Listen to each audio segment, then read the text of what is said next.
All right, Charlie, I appreciate you giving us a few minutes today.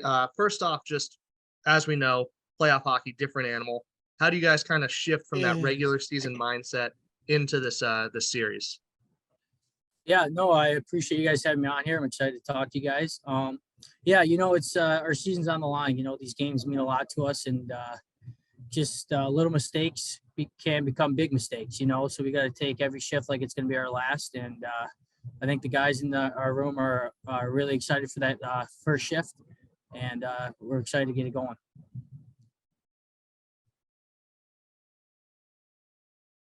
And a question for Matthew. Charlie, you obviously played Maine several times in the regular season.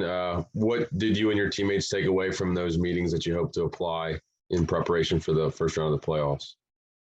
Yeah, they're a big, heavy team. They got a lot of skill, and we've had some good battles against them throughout the year.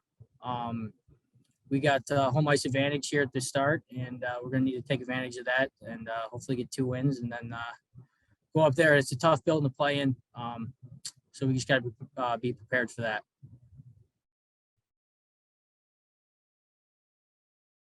Any question from Samantha? Hey, Charlie. As one of kind of the veteran presences on the team, what are you hoping to provide to the younger guys who haven't really played in playoffs? Yeah, I'm just going to try to lead by example. Like I've been trying to do that all season long. But yeah, I'm just going to leave it all out there, show the guys that I want to win games and work hard. And I think they'll follow my lead, and just got to continue what I've been doing. It's still just a hockey game, but it just means a little bit more. So.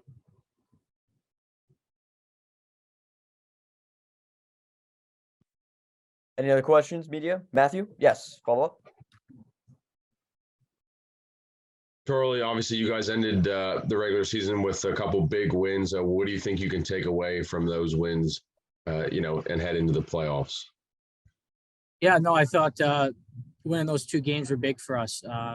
Newfoundland was number 1 team in our division, and I think they just gave us confidence getting those 2 wins right before playoffs. So I thought it was huge for our group, and we're feeling good, we're feeling loose, and we're ready to go.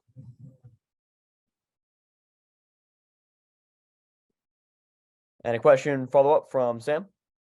Yeah, sorry, I lost connection for a minute, so sorry if you went over this, but as one of the veterans on this team, what's kind of your message to some of the younger players on the ice? Yeah, just like I said before, you got to leave it all out there. These games mean so much, and if we don't perform well, our season could be over. And you don't want our season to end. We got a great group of guys in here. I know guys want to continue to playing as long as we can. So yeah, just little mistakes can turn into big mistakes. If you get hemmed in the zone for a little bit, like you can kind of feel the pressure coming on. You kind of just got to relax and take it back. And at the end of the day, it's just another hockey game. So I'm just going to try to lead by example and put my best foot forward for these guys, and I think we'll be all right. Hey, Max, appreciate you giving us a few minutes. So first off, your first playoff run with the Royals, just what's your excitement coming off a great regular season?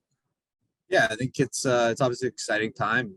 This is what you work all year for, and something we've been looking forward to the last few weeks ever since we clinched. It's you kind of, once that X gets beside your name, you're looking forward to that playoffs get started, and I think everyone from top to bottom is kind of excited to get going and really attack this thing. And a question from Matthew with the Red Eagle. Thanks for your time, Max. Obviously, you played Maine several times in the regular season. What can you and your teammates take away from those matchups as you prepare for the playoff series against them?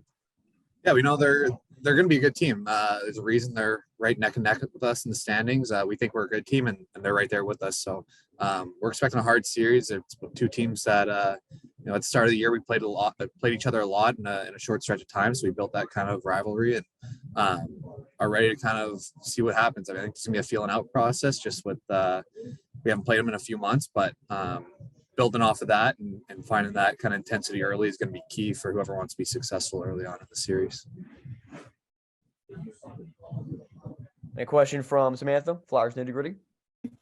Hey, Max, coming off the season that you've had so far, which has been incredible, What are you looking to carry from the regular season that you've had into the playoffs? Yeah, I think, I mean, just in my mind, I'm expecting everything to be ramped up just a little bit more. I think I've had some good chemistry with my line mates lately, especially, and so find a way to continue that. And there's going to be ups and downs throughout the series, throughout games, and trying to find ways to make sure we're consistent and really finding ways to produce on offense is going to be crucial. I think when we're going and playing well, we're one of the better lines in the league, and just making sure we find that kind of energy early is going to be the key, I think, for us. And a follow-up from Sam. So Coach shared that Pat's going to be in the net for game one. Just what kind of confidence comes knowing he's back there, a guy who's been through this and it has been a rock all year? I mean, that's everything. He's been our MVP this year, and when he's back there, it just has that extra sense of confidence. We play with a little pep in our step and a little more limit attack mindset. I mean, we know that we got to be responsible defensively at the same time, but just knowing that he's back there and what he's gone through and the big games that he's won, we know he's going to be ready, and he deserves us to be ready as well. And a question from Jaden. So obviously you're a rookie, but you play like a vet. And I feel like you've had the right, with being up in the AHL, to send a message to the newer guys. What's the biggest thing you want to send to them going into the playoffs? Yeah, I think I think the biggest thing is just feeling it out early. We don't want to wait for a game or two to get into the series and really figure out what's going to happen. We want to be ready right from the puck drop. And so I think we've had a good week of practice. Everyone's kind of on the same page at this point, which is awesome. And I think that just makes it so no matter if it's your first year or first couple of weeks or second, third year, like we're all ready to go and just excited to kind of get going right from puck drop tomorrow night. And a follow-up question from Sam, WFMZ. So a little bit building off of that, actually, I mean, Saturday to Friday is one of the longest layoffs you guys have had in a while. How have you kind of enjoyed this week to get that refresher physically, mentally, and get ready for hopefully a long run? Yeah, I think that was crucial for us. Just having a few days off right after that last weekend, and then coming back in here, you have that little extra energy and you're excited to get back on the ice, and just knowing what's at stake this coming weekend, it makes it that much more exciting to come to the rink every day. Guys are feeling good, and it just helps those little bumps and bruises. They kind of get rid of those and going in fresh for the weekend. And a follow-up question from Jaden. So with those days off, what's the biggest thing you guys might have did, like bonding wise, off the ice? Yeah, I think like we were just trying to be together as much as we could. We went to the Fighting Phil's game the other day, hung out together. We had a barbecue the other night. Just finding ways to get together and just continue to build that bond. So that, I mean, anyone that's played team sport, that bond you have is what can carry you through a series, through a season, and ultimately lead to success.